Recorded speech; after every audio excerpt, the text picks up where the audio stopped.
inversión. En la parte de inversión, que es la parte de construcción, tienes tres grupos grandes. Primero tienes un fiscal de obra. ¿Qué es el fiscal de obra? Es el representante del contratante. Es el representante de la alcaldía, es el representante de la gobernación, representante de la persona que tiene que ser del contratante. Tiene que ser una persona que sea de planta, porque no puede ser un fiscal una persona que está un contrato de 2 o 3 meses, ¿no? A no ser que tenga un contrato específico para fiscal de obra, que eso es diferente, ¿no? Tiene que existir un fiscal. ¿Cuál es la función del fiscal de obra? Es, como dice su nombre, es fiscalizar los recursos que están siendo asignados por la entidad. De manera general, acuérdense esto, es el representante del contratante, el fiscal. Después viene la supervisión de obra. La supervisión de obra puede ser externa, puede ser interna de la misma institución, ¿no? Personalmente yo me dedico más a supervisiones de obra. Entonces, ¿cuál es la función del supervisor de obra? Verificar dos aspectos: el uso adecuado de los recursos y el tiempo. El recursos, ¿qué significa eso? Que el monto del proyecto sea utilizado de la manera adecuada y que se haga en el plazo respectivo. Nadie los va a premiar, ¿no es cierto?, por un proyecto que tarda 18,000, o sea, 3 años, 4 años, porque ha existido un conflicto o un problema en el diseño o en el proyecto, ¿no? Yo conozco un montón de supervisores que son los malos de la película, ¿no? Que en su forma de ver ellos creen que siendo el malo, apretando a la empresa o lastimando a la empresa, como resolverles contrato o echarlo de alguna manera, son mejores supervisores. Nadie te va a premiar porque tu proyecto dure más tiempo. Nadie te va a premiar porque agarres y digas, oh, no, pero mis tuberías, mi presión es la mejor que puede haber, yo tengo el rediseño. Sí, hermano, pero tu proyecto ha costado 4 veces más caro y segundo, ha durado 3 años. O sea, ¿dónde está tu capacidad? O sea, tú tienes que optimizar los recursos y el tiempo. Y ahí está la capacidad del ingeniero, ¿no? Ahora, obviamente, lógicamente, existen empresas de todo tipo. Empresas que son realmente cualquier cosa y hay empresas serias. Entonces, en algunas situaciones extremas, obviamente tienes que resolver el contrato, obviamente tienes que llegar a hacer llamadas de atención y demás cosas, ¿no? Tienes que hacerte respetar también en obra. Y eso es lo más difícil o importante que puede tener un ingeniero. Y luego viene la parte de la ejecución o el contratista. El contratista puede tener diferentes niveles de ingenieros o niveles de obra. Por ejemplo, siempre en todo, ya sea supervisión o la empresa contratista, tenemos primeramente un gerente. Puede haber un gerente general del proyecto, o sea, un gerente en este caso, por ejemplo, gerente de proyecto o gerente de supervisión, que se haga cargo de todo el proyecto. Tiene que ser una persona que tenga conocimiento del proyecto, tiene que tener una persona que tenga conocimiento de lo que se está haciendo. Se puede tener subgerentes por área o por trabajo respectivamente. Un ejemplo, por ejemplo, digamos, quiero renovar, ¿no es cierto? Tengo que renovar una red de alcantarillado y su planta de tratamiento. Puedo tener un gerente, un subgerente o que se encargue, o superintendente también que se le llama, que solamente se encargue de la planta de tratamiento, y otro superintendente que se encargue de la red de alcantarillado sanitario. Dependiendo la magnitud del proyecto, se va incorporando muchos más actores. Luego bajamos al siguiente nivel, que es en el que todos, o sea, que todos llegamos, que se llama residente de obra.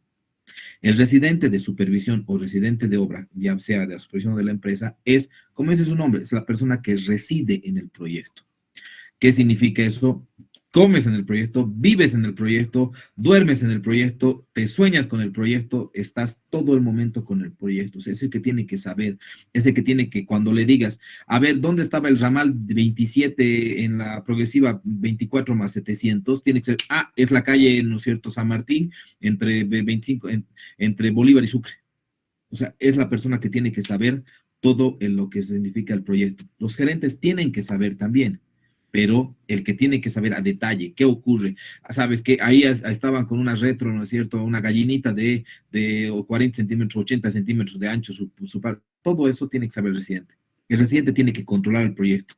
En el caso de la supervisión, tiene que ser la persona que controle los volúmenes, ¿no?, de ejecución de obra. Y en el caso del residente de ejecución de obra, es el hombre orquesta, es el que tiene que saber, puta, quién ha venido a trabajar, quién no ha venido a trabajar, el Juanito estaba resfriado y demás cosas, me falta cemento, no me falta cemento, tengo tubería, no tengo tubería, ¿con cuánto puedo necesitar? Necesito herramientas, tengo que ir a comprar, no sé, parabón o lo que corresponda en la obra. O sea, es el hombre orquesta.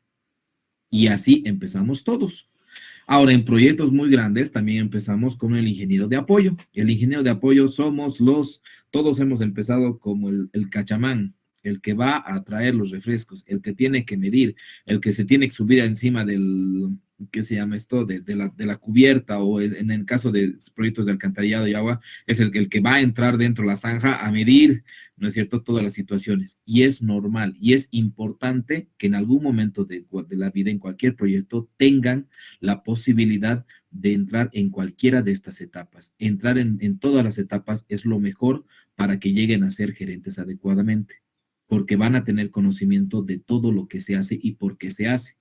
Todos hemos pasado esto y se tiene que hacer. La diferencia es de que ustedes no son capataces, ustedes no son, ¿no es cierto?, de contratistas. Entonces, ustedes tienen que saber las delimitaciones que tienen que hacerse, ¿no?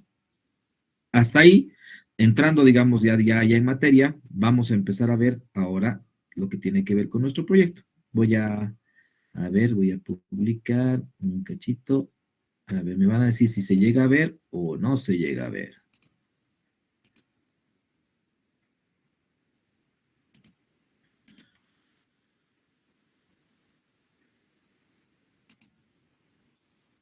Se ve Se ve, se ve, Se ve, ingeniero. ¿Pero se ve con negro o se ve la otra pantalla? Ahora con negro. Ya, perfecto. Entonces es la otra pantalla que tengo que hacer. 15 años que he trabajado al respecto de esto. No es, no soy el mero candondero que tiene todas las situaciones. Yo les aseguro que si le preguntan al ingeniero Rocha, el ingeniero Rocha les puede decir otras cosas, porque esto cada uno va viviendo en función de su experiencia, en función de los problemas y las cosas que han ido aprendiendo, ¿no? Y les aseguro que no hay nada escrito al respecto de esto. Ustedes van a sacar su experiencia propia del asunto, pero acuérdense bien esto, métanse en su cabeza este detalle. Primero, ingeniero que no habla se muere de hambre. Acuérdense bien eso. Y segundo, acuérdense, ¿no es cierto?, que al final, o sea, la obra se hace, o sea, el ingeniero se hace en obra, ¿no? No se olviden ese detalle, métense eso en la cabeza, ¿ya? Entonces, viendo este detalle, vamos a ingresar a ver el proyecto, ¿no es cierto? Entonces, nos queda ver el tema de la construcción del realcantarillado, pero ya viendo el tema del proyecto mismo. ¿Ya? Entonces, perdón, no sé por qué nos recorre. Entonces, ¿cuáles son las actividades del ingeniero realmente en un proyecto de alcantarillado? Primeramente tenemos una etapa de gabinete, donde de entrada, les digo, sí, o sea, para cualquier proyecto, para cualquier situación, para encarar cualquier proyecto, lo primero que tú tienes que hacer es verificar el proyecto. Tienen que verificar el proyecto, tienen que pasarse el trabajo de chequear el modelo y chequear la planilla de diseño, ¿no? Por eso es que aprenden todo este detalle, si no serían simplemente capataces. Entonces, la idea de todo esto es, ustedes ya conocen, ya saben cómo hacer una planilla de diseño, ya verificado, agarran un plano, verifican que, como yo les he verificado, ¿no es cierto?, en el caso del alcantarillado, tienen que verificar que coincida, que los planos tengan lógica, tengan realidad, y eso es bien complicado, porque esta etapa, la parte del gabinete, lamentablemente es una etapa que no es pagada, ¿no? Entonces, toda esta parte, ¿no es cierto? Un cachito como con el lapicerito. ¿Se ve el puntero? Un cachito, perdón. El puntero, toda esta etapa, ¿se ve el puntero láser, no? Sí, ingeniero.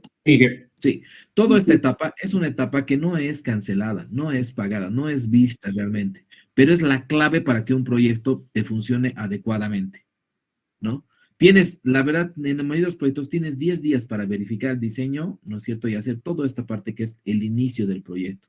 De esto va a garantizarse de que tu proyecto tenga éxito o no tenga éxito. ¿Por qué? Porque tú como supervisor de obra, vamos a encarar un poquito como supervisor de obra, ¿ya? Tú como supervisora tienes que verificar tiempo y plata. ¿Cómo puedes verificar plata? tienes que hacer un balance del proyecto. Tienes que calcular, ¿no es cierto?, los cómputos métricos y el presupuesto para ver si este proyecto, ¿no es cierto?, entra dentro del monto que tienes. O hay una cantidad que se han equivocado, pero fenomenal. Por decirte, la longitud de tubería que tiene el plano, que tú has verificado, resulta que tiene 4 kilómetros, pero en tus cantidades contractuales solo tienes 3 kilómetros. Entonces, tú como ingeniero ya te tienes que dar cuenta que algo no vas a hacer, algo tiene que reducirse o algo tiene que modificarse. Entonces, tú ya tienes que tener la capacidad en este momento de saber qué está pasando.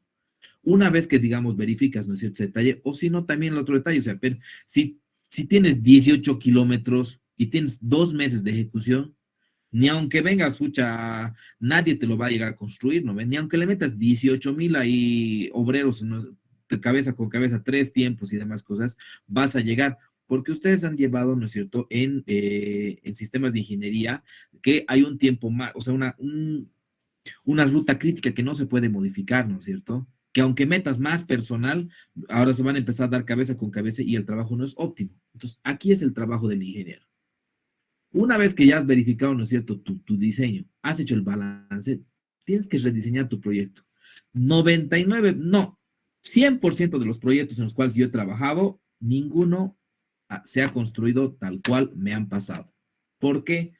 Porque existe siempre conflictos en la obra, existen diferencias entre la topografía que se ha sacado en gabinete o existe como modificaciones siempre. Por eso los contratos tienen orden de trabajo, orden de cambio y contrato modificatorio. De eso van a ver en Dirobras a más detalle, pero para que tengan una idea, la orden de trabajo son modificaciones del contrato sin incorporar ítems nuevos, o sea, reajuste de cantidades, nada más.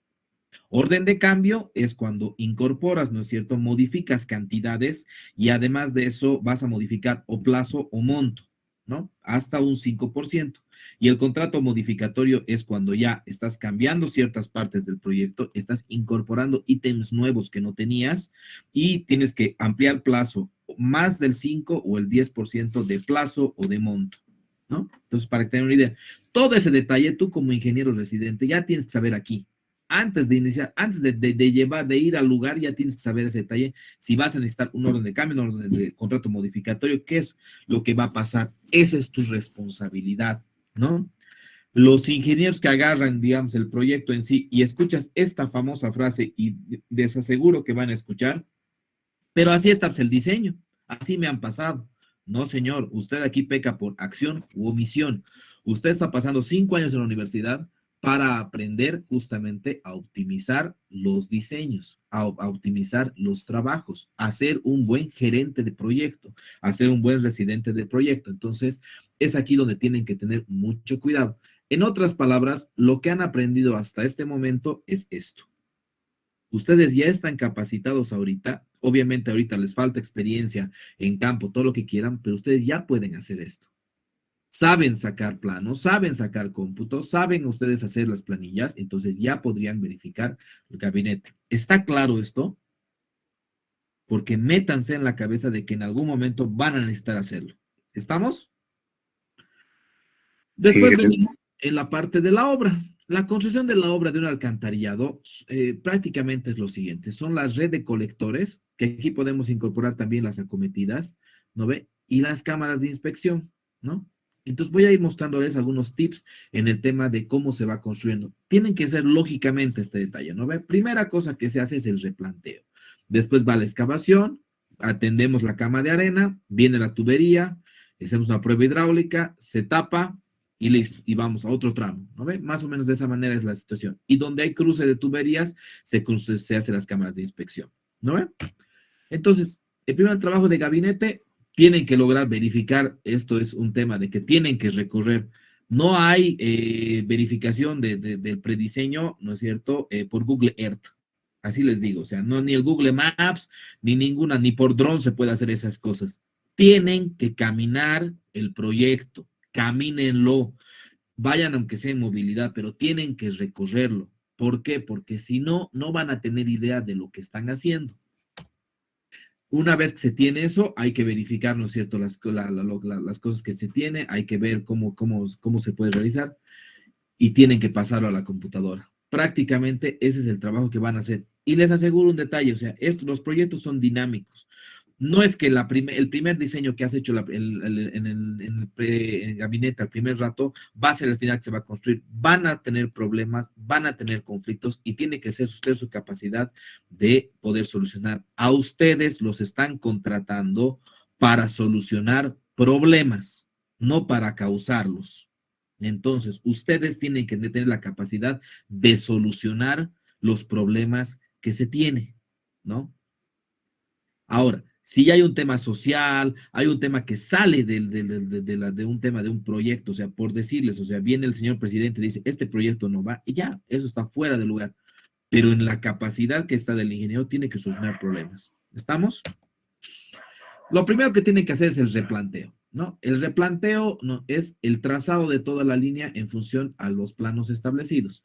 Se usa drones, lo primero que yo les aconsejo es hacer un levantamiento topográfico nuevo, porque 99% de las veces falla la topografía, ¿no? Este es un proyecto que se ha hecho en Federico Román, que es en la... ¿Conocen Villa Tunari? ¿Conocen el Quenchamogo? Papel Bol. Es yendo de Villa Tunari a Chinauta, hay un puente donde está antes de la tranca que se llama, donde se comen los pescados, se llama Quenchamogo. Ahí hay un ingreso que se llama El Castillo, que va yendo hacia Isinuta, va yendo camino hacia el Beni, supuestamente, que va a ser ahora, ¿no? Entonces, eso a 3 kilómetros, hay una zona donde se llama, está Papel Bol, y de ahí hacia adentro, hacia donde está el estadio Evo Morales Ayman, ¿no es cierto? Que es el nuevo, y el CAR, Centro de Alto Rendimiento, toda esa zona se llama Federico Román. Nosotros hemos tenido la suerte de realizar el alcantarillado sanitario, supervisar el alcantarillado sanitario en ese lugar, el año 2017. Y una planta de tratamiento espectacular que es con Biocub, que en otro momento les voy a explicar ese detalle, ¿no? Entonces, lo primero que tienen que hacer es levantar la topografía. No se olviden eso. No den por sentado de que los planos que le han pasado están bien. No es así. Tienen que hacer el replanteo. Y la única manera de eso es verificar yendo punto por punto y recorrer el proyecto. Se hace el levantamiento con estación, con dron o lo que necesiten, pero tiene que ser algo que sea confiable para ustedes. Una vez que tengan eso, perdón, aquí se ha ido hacia abajo, ¿no? Tienen que verificar muy a detalle esta situación, ¿no?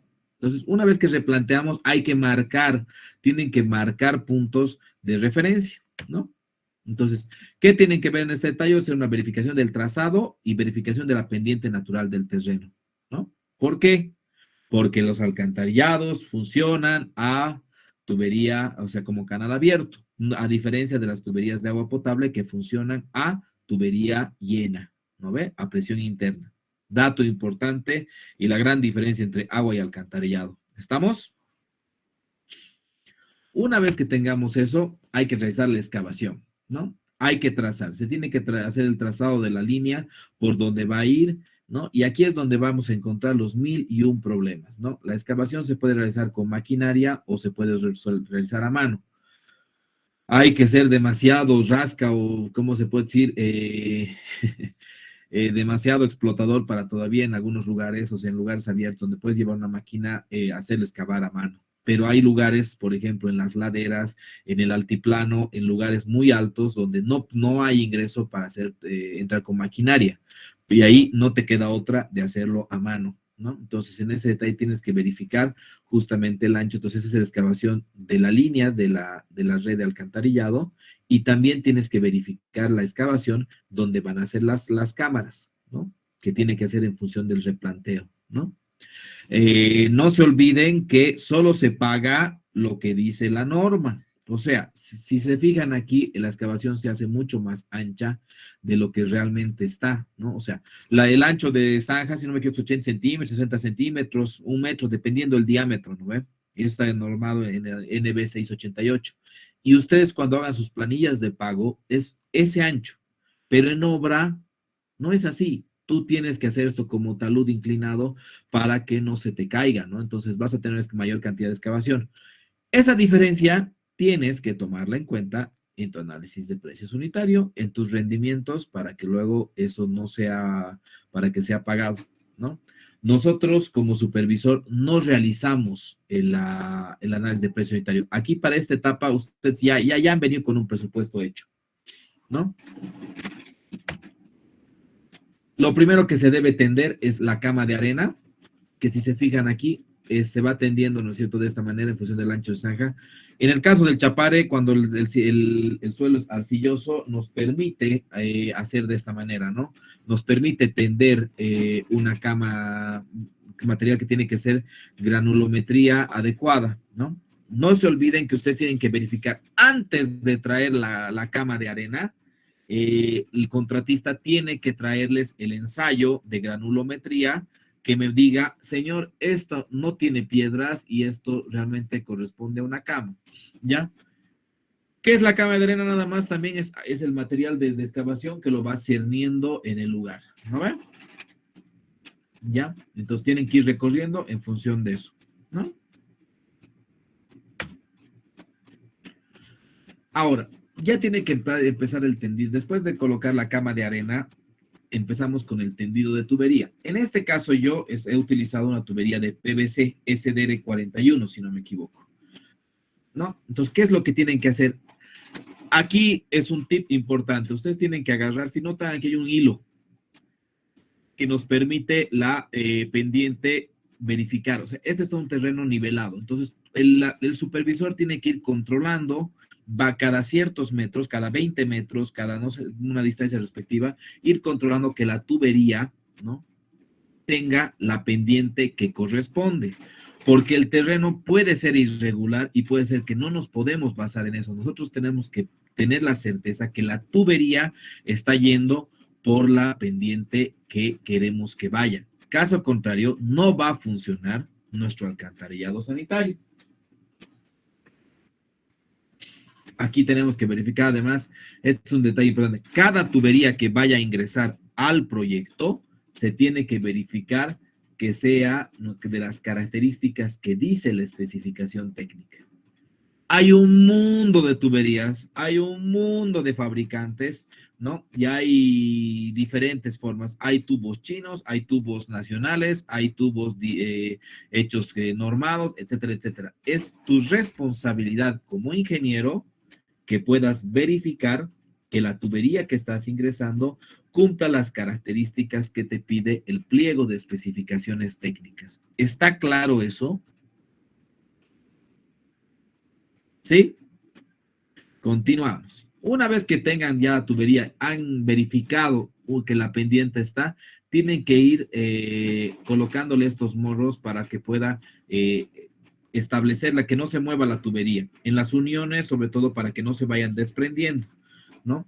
Una vez que tenemos el tendido de un tramo de cámara a cámara, comúnmente lo que se hace, este detalle también es un detalle de un entibado, cuando haya que hacer, cuando les ocurra, digamos, que el terreno no es tan lindo como el anterior, tienen que usar entibado, es un entibado discontinuo, esto hecho en lugar. Hay empresas que tienen ya entibados mucho más elaborados, con planchas, etcétera, etcétera, etcétera, que es importante, ¿por qué? Por la seguridad de los trabajadores y seguridad de la gente que tenemos en obra. ¿Está bien? ¿Está claro eso? Entonces, tienen que tener mucho cuidado con la excavación, tienen que verificar mucho el ancho, el largo y el alto que tiene cada zanja, porque no se les va a pagar por mayor excavación y eso va a salir del bolsillo del ingeniero. Ténganlo claro eso. ¿Ya? Una vez que se hace, esto es importante. Aquí es donde nosotros nos caracterizamos y nos diferenciamos del contratista. Hay que realizar las pruebas hidráulicas. Las pruebas hidráulicas son las pruebas que me garantizan a mí y que tú vas a certificar de que la instalación está bien hecha. Entonces, tómense su tiempo. Ningún contratista quiere hacer estas pruebas porque esto les corresponde tiempo que pueden ya estar tendiendo la obra, ¿no? Entonces, ustedes como supervisores deben hacerlo. Cuando me refiero a contratistas, no solo hablo de la empresa constructora, sino también los subcontratistas que tú has contratado para poder hacer el tendido rápidamente, ¿no? Entonces, ¿qué es lo que se hace? Se coloca aguas arriba y aguas abajo, ¿no es cierto? Este tipo de embudo, un codo, una tubería de esta manera, ¿no? Entonces, lo que hay que verificar es que se va metiendo de aguas arriba hacia aguas abajo, se va llenando el tubo de agua, ¿no? De la manera como están verificando aquí. Se marca, cuando ya está estable, se marca y se ve este detalle, se saca la altura que está. Marcado ese detalle, se deja, por lo menos un rato, se deja, dependiendo de lo que diga la especificación técnica, entre 1 hora, 2, a ver qué es lo que ocurre. Si es que ha bajado este nivel, ¿qué creen que está ocurriendo? Fuga. Hay fugas, o sea, el anillo de goma no está funcionando, no han colocado bien, etcétera, etcétera, y vas a tener fugas, ¿no ve? Otro detalle que tienes que verificar es el alineamiento.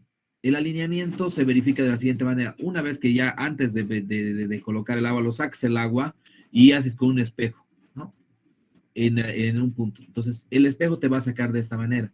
Si se fijan aquí, me bota redondo, clarito, el otro extremo de la tubería, ¿no? Si no sale redondo como está en este momento, es que no está alineado adecuadamente tus tuberías, ¿no? Y para probar una vez más, lo que tienes que hacer es la prueba de bola.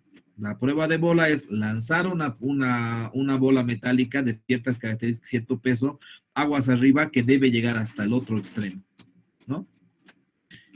Si está limpia tu tubería, si has hecho con la alineación adecuada y no tienes, digamos, en ningún momento cambio de pendiente vertical en la tubería, la bola tiene que salir al otro extremo.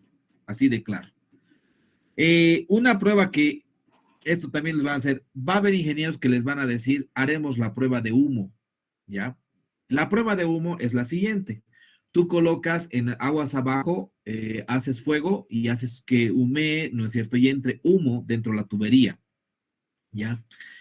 Yo les voy a decir bien claro, esto se funciona solamente en tuberías de hormigón. ¿Por qué? Porque puede ser que las tuberías de hormigón tengan fisuras o tengan, ¿qué se llama esto? Tengan fallas que permitan que el humo salga hacia arriba. En tuberías de PVC no se usa la pruebas de humo, pero va a haber siempre un ingeniero que va a decir, porque la especificación técnica diga, no, tenemos que realizar las pruebas de humo y va a ser un tiempo en vano, porque no corresponde ese tipo de pruebas para tuberías plásticas. ¿Está claro? ¿Se entiende cómo funciona la prueba de humo y las pruebas de alineamiento y la prueba hidráulica?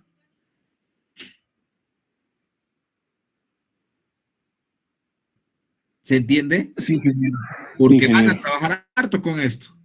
Ustedes tienen que saber qué están haciendo. ¿No ve? ¿Está bien? ¿Se entiende esta situación? ¿Cómo vas haciendo? En el caso, por ejemplo, de esta, lo que tienes que verificar, ¿no es cierto? Es que verificar fugas, así de claro, ¿no? Entonces, ¿cómo verificas fugas?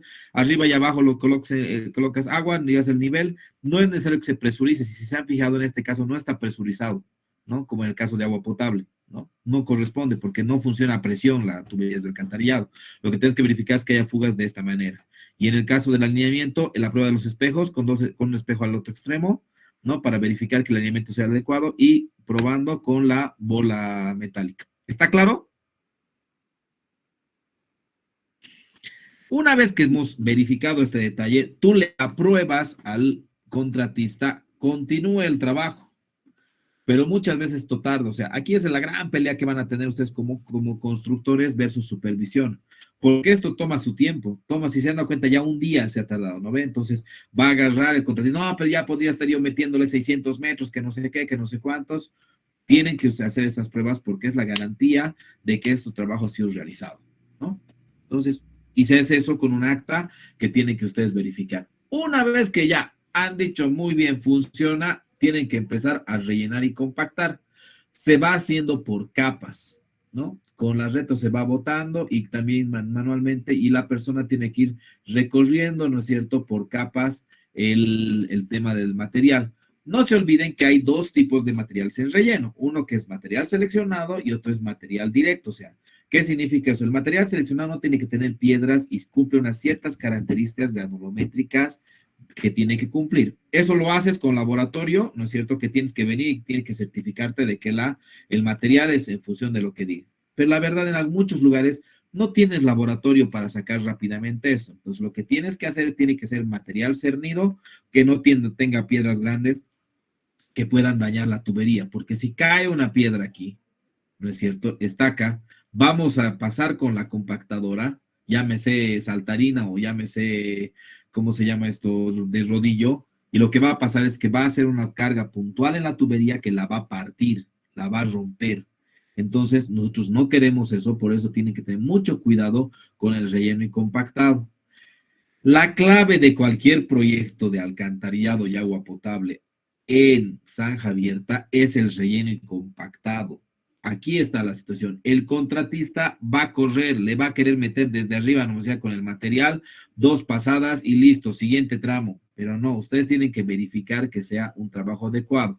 Primero, tiene que ser por capas, ¿no? No de canto a punta, porque el relleno funciona solamente, los saltarines funcionan hasta un máximo de 30 centímetros. Pasado 30 centímetros, haces bolsones y no vas a tener toda una complicación. El material tiene que estar seco, no se olviden ese detalle, seco. No puede estar húmedo porque vas a crear bolsones, ¿no? Aquí se ve, hay una línea, todavía está con la línea la línea para verificar las alturas y vas verificando también las pendientes un poquito en este caso. O sea, es más que todo para verificar las capas de relleno y compactado. Ahora, no le crean al contratista. Ustedes tienen que sacar sus propias pruebas de densidades, ¿no? Entonces, lo que se realiza es en función tienes que tener siempre un laboratorio de campo que saque pruebas de densidades. Han llevado ustedes las pruebas de densidades, esto en suelos 1 y suelos 2.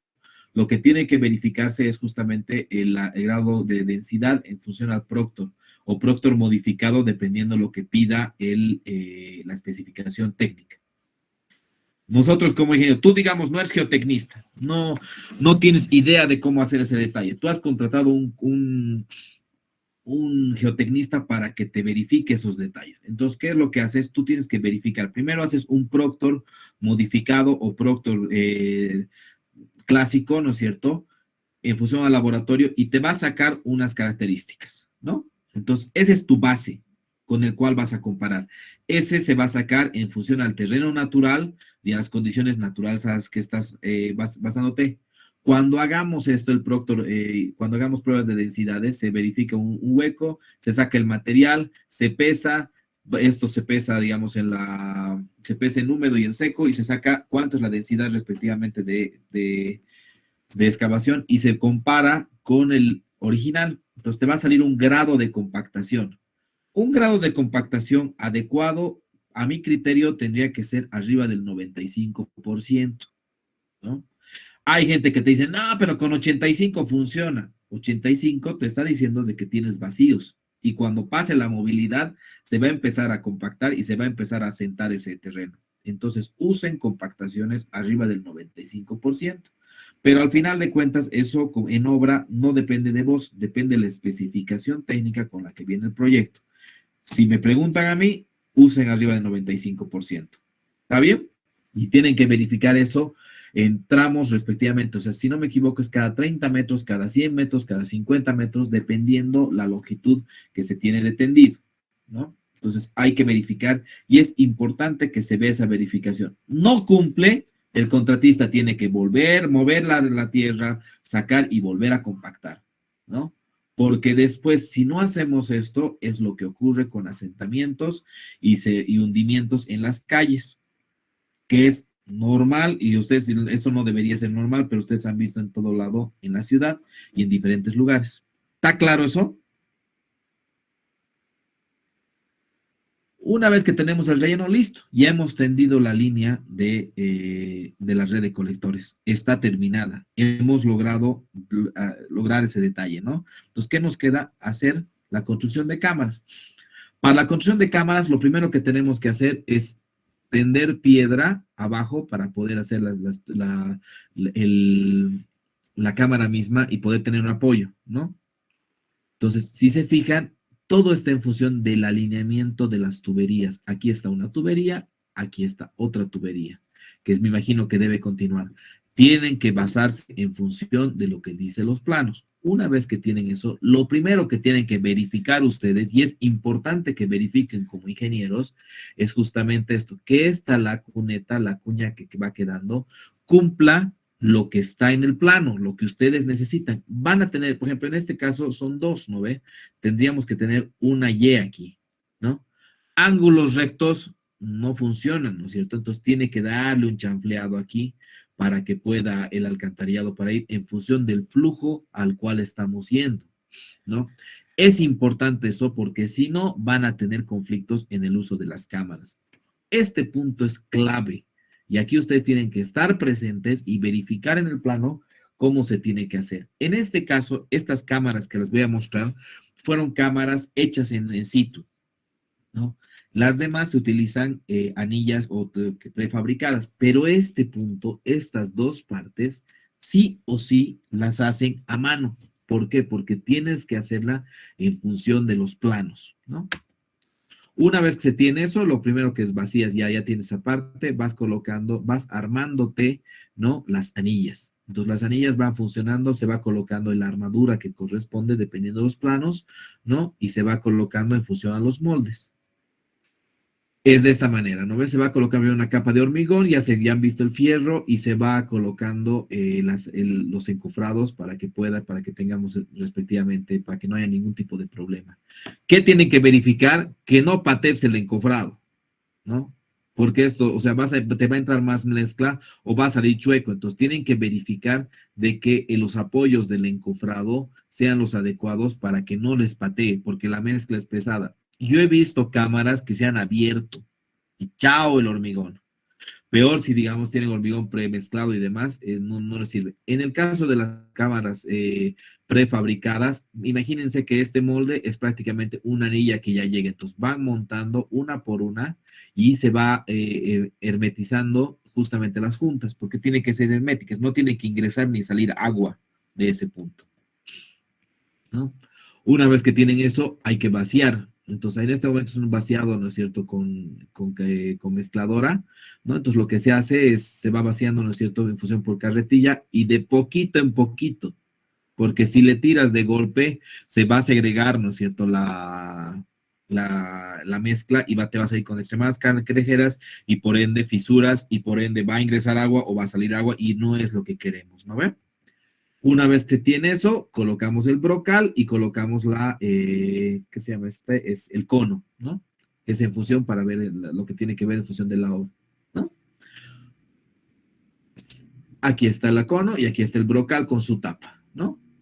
Lo que se hace después de eso, se hace el relleno incompactado manual alrededor de la cámara. Una vez más, por capas, 30 centímetros máximo, se va verificando las densidades, etcétera, etcétera, etcétera, igual que de otra manera. Tienen que tener mucho cuidado con eso, ¿por qué? Porque los espacios que se tienen en las cámaras es mucho menores que lo que tienes en zanja y te puede causar más conflictos. ¿Está claro? Obviamente tienes que verificar, ¿no es cierto? Que como todo hormigón, ¿para qué se sacan los cilindros? ¿Qué se verifica con los cilindros?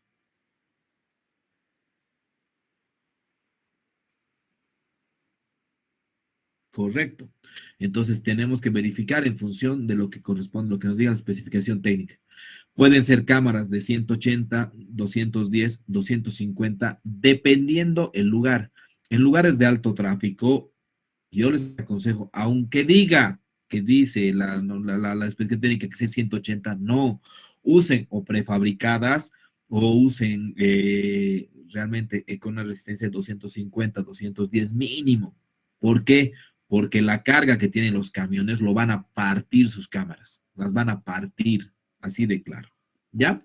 Y segundo detalle, tienen que verificar, es un tema pucha crítico, el verificar, el famoso cono de Abrams, que ustedes tienen que verificar en todo lo que tiene que ver con construcción, con obra, de que tenga el devenimiento adecuado. ¿Por qué?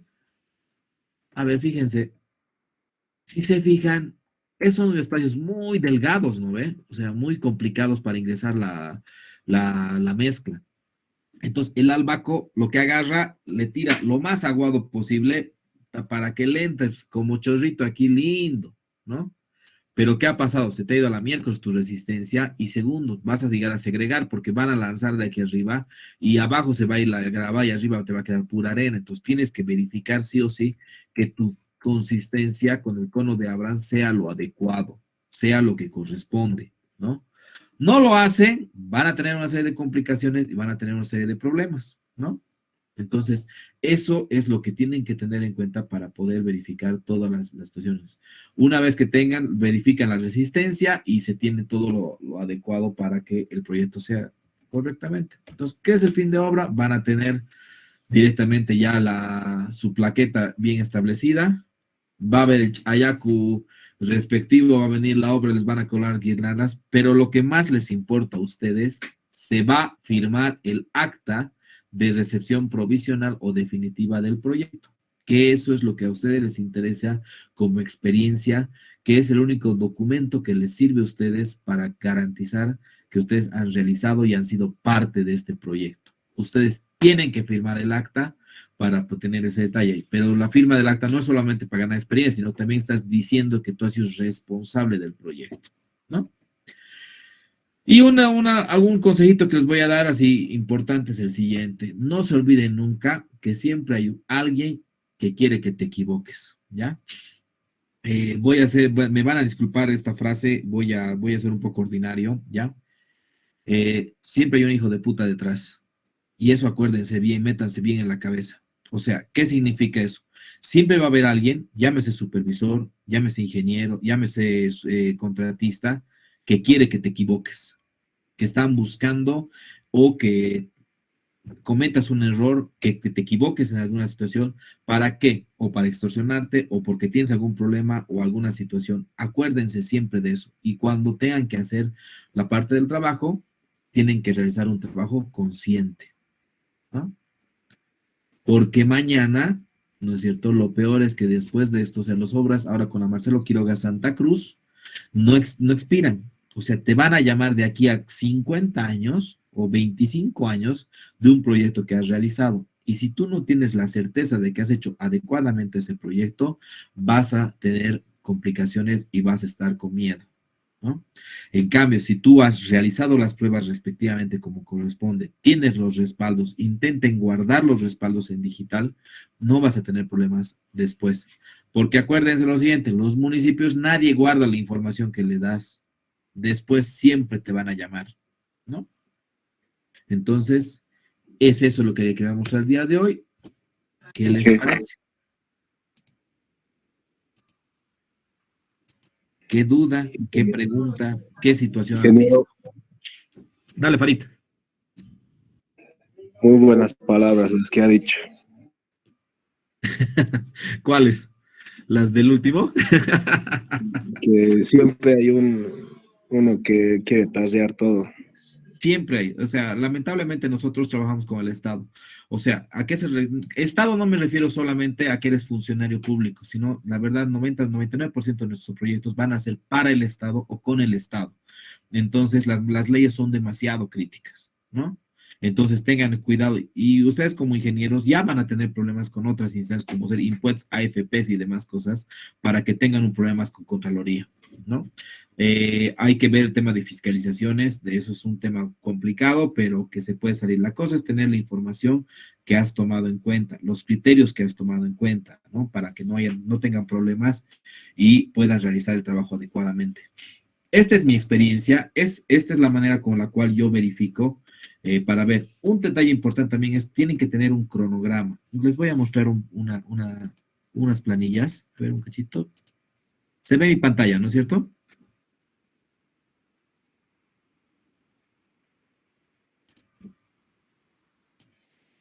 Se ve mi pantalla, ¿no? Sí, ingeniero. Entonces, ustedes tienen que tener de cualquier proyecto, a ver, vamos a ver dónde estamos, un proyecto cualquiera. Entonces, cuando quieres un proyecto, no tienes. Tienes que tener siempre aquí en tus informes, en el tema de cualquiera, tienes que tener de esa manera, armado bien clarito, cuáles son los de cambio, planillas y demás cosas. Para tu planilla de contratista, cualquier planilla, ya, 23, digamos. Tienes que hacerte un seguimiento. Esto es importante. O sea, A vos te están pagando por tiempo y plata, así de claro. O sea, métanse eso en la cabeza. Ustedes son tiempo y plata. A nadie le va a importar de que sabes que han venido con la guirnalda y al presidente le has dado ese premio. Mañana nadie se acuerda de eso. A nosotros nos pagan y nos dicen por plata y por tiempo. Entonces vayan verificando siempre este detalle. Entonces, ustedes tienen que ver, por ejemplo, aquí es una planilla, ¿no ven? Siempre tengan de esta manera, ¿no? O sea, esto es la parte contractual. Voy a poner lo que se vea todo, toda la planilla para que me entiendan este detalle. Tienen que tener una parte, lo que es la parte contractual, lo que tienen, lo que puede ser. Ahora vayan verificando cuánto se ha ejecutado en KO1, el porcentaje de avance, KO2, primero en cantidades y también en plata, ¿ya? Una vez que tengan eso, tienen que ir verificando de esta manera. En función de las partidas, módulos o lo que sea, tienen que verificar lo que está ejecutado versus lo que se tenía previsto ejecutar. Entonces, para que tengan claro de en dónde se están perdiendo, cuál de sus módulos es el que no está funcionando, ¿no? En el caso de la red de alcantarillado, muy bien. ¿Cuánto tenía que hacer él en función de su cronograma, ¿no? Entonces se va viendo en función del cronograma que tenían el ingeniero, o sea, esto sale del Prescom por si acaso, ¿no? O sea, estos, por ejemplo, los porcentajes que tienen que venir, les voy a mostrar un cachito. ¿Dónde está? ¿Dónde está? ¿Dónde está? Ustedes tienen que verificar en el Prescom, por ejemplo, a ver dónde hay un Prescom. Aquí está. Tienen que ver en el cronograma que les ha planteado la empresa, ¿no es cierto? Tiene que haber un cronograma. Algo tiene que haber dicho él que va a realizar. Entonces, ustedes tienen que verificar aquí. Un cachito. Van verificando lo que se ha llegado a cumplir, ¿no? En el tendido, o sea, esta parte que digamos es la cuestión. Muy bien, es que versión con zanja, ¿no es cierto? Tenían que hacer tanta cantidad y van verificando en función de las cantidades o el porcentaje que se ha ido realizando, ¿no ven? Entonces van viendo, muy bien, se ha realizado el que con maquinaria, pero el 92%. Entonces van chequeando cuánto debería ser en porcentaje los avances y ese porcentaje les va a dar un número, ¿no ve? ¿Cuánto deberían estar en cada ítem y en módulo general? Entonces ya están verificando esto de que no se están pasando del plazo, ¿no? Métanse plata y tiempo. El tiempo con el cronograma, plata con los cómputos métricos y el presupuesto. Es así de claro. ¿Ya? Entonces verifican ese detalle y de ahí sale estas curvas de acá, en el seguimiento, ¿no ve? Está cuánto debería haber ejecutado, ¿no es cierto? Tengo el monto certificado y tengo el porcentaje previsto que debería haber ejecutado, ¿no ve? Entonces vas verificando y vas colocando estas curvas. En función, la roja en este caso es el acumulado previsto. ¿Cuánto debería, según su cronograma, cómo debería haber estado? Y el azul es cuánto ejecutado. En este caso, en este proyecto, si se fijan, mi empresa ha ejecutado mejor de lo que tenía planificado, porque la curva siempre ha estado por arriba. En el caso de cuando está por debajo, señor, ¿cuánto tiempo van a aguantar eso? O sea, 1, 2 meses, nada más. Si la empresa no reacciona, empiecen a darles notas, empiecen a mandar, y si realmente no reacciona, es que no va a reaccionar después. Esa es la realidad. Entonces, ustedes tienen que ir verificando por ítem esa situación, ¿no? Y entonces, una vez que tienen de esa manera, tienen que verificar la situación de los gráficos y demás, ¿no? Entonces, ustedes tienen que ir colocándose todo el cronograma en función de lo que vayan a hacer. Ahora, yo les aconsejo de que mientras más reducido esté y más manejen con hitos esto, les va a ser más sencillo. ¿Por qué? Porque ustedes, digamos, aquí los ítems son excavación de zanjas, pero ¿qué zanja? O sea, de 0 a 2 metros, ¿de dónde vas a saber? Háganse cómputos intermedios de esto y váyanse colocando hitos. Por ejemplo, de cámara a cámara, de calle a calle, en tal zona, ¿no? Entonces, eso ya van ustedes organizándose para que sea lo más adecuado y pueda ser más útil para ustedes, ¿no? Aquí o sea, no hay nada escrito, es la capacidad que tengas, pero hay algunas cosas que tienes que ver. Plata y monto, eso es la situación. Nadie te va a felicitar por resolver contratos, nadie te va a felicitar, puta, porque las tuberías sean de oro, nadie te va a felicitar. Lo que te van a felicitar es que si te han contratado por 1 millón de bolivianos, has ampliado la cobertura que corresponde con el monto adecuado y en el plazo que te han previsto. Y si puedes hacerlo menos, mejor, Así de claro es. ¿Está bien? ¿Qué más? ¿Alguna otra pregunta, alguna otra duda? Inge, y no tuviera, hay una imagen de... Dependiendo cuál van a utilizar, y solamente si utilizan, son 2 puntos, ¿no? La planilla de diseño, que va a ser, si presentan la simulación, si usan un programa o la planilla de diseño, pero está realizada adecuadamente. Si no se puede verificar la planilla porque no es legible, no cuenta con fórmulas, etcétera, etcétera, etcétera. En el caso, por ejemplo, de si me van a lanzar el tema porque un programa, me presentan la simulación, pero la planilla o solamente la planilla, no tengo la simulación, no tengo cómo verificar, ¿no? Entonces, aquí, ¿no es cierto? No es legible, o sea, no presenta cálculo ni modelo, son 0 puntos, ¿no? Después también lo propio con los sumideros, que son de 10 puntos y 10 puntos en este caso. Tenemos 10 puntos para los planos, que tiene que haber los planos que correspondan y cortes transversales, y además que tiene que tener coherencia con los diseños, ¿no? Y eso se va a cruzar, ¿no? Y sobre 30 puntos, que es su defensa, ¿no? O sea, son 3, ¿no es cierto?, personas que tengo que calificar, así de claro. Si los 3 se definen adecuadamente, te van a tener 30 puntos. Si no solo 2, 20, y si solo 1, 10, ¿no ve? Ahora, si los grupos son de 4, se va a prorratear. Si solo es una persona, obviamente está jugando por los 30 puntos. Si juega de esa manera. ¿Por qué? Porque ustedes han decidido hacer por grupos, ¿no ve? Han agarrado y han dicho, no es cierto, vamos a hacer 3. Eso significa que los 3 tienen que saber qué está sucediendo en el proyecto y no es que uno hace y los demás traen el refresco y las hamburguesas, ¿no ve? Así nomás funcionan los equipos. ¿Ahora se ve? Sí, sí. Entonces, en la planilla tiene que estar, pues aquí tomado en cuenta, digamos, esto de las cámaras, tiene que decirme la calle, pero aquí tiene que decirme, ¿no es cierto?, la cámara, ¿qué cámara es? 1B, 1D, C1, C2, C3, C4, C19, y tanto para que yo sea fácil de que pueda encontrar. Yo me voy a basar en estas 2 columnas para buscar su tubería, no esto. No me interesan los ejes, me interesa sus tuberías. El nombre de la tubería, aquí tiene que ir clarito, ¿no ve? Viene el nombre de la tubería, no ve la calle, digamos, tanto, y aquí la cámara superior y cámara inferior. Eso es lo que me interesa más. Fíjense bien en los planos eso, porque tiene que estar normado ese detalle. ¿Está claro?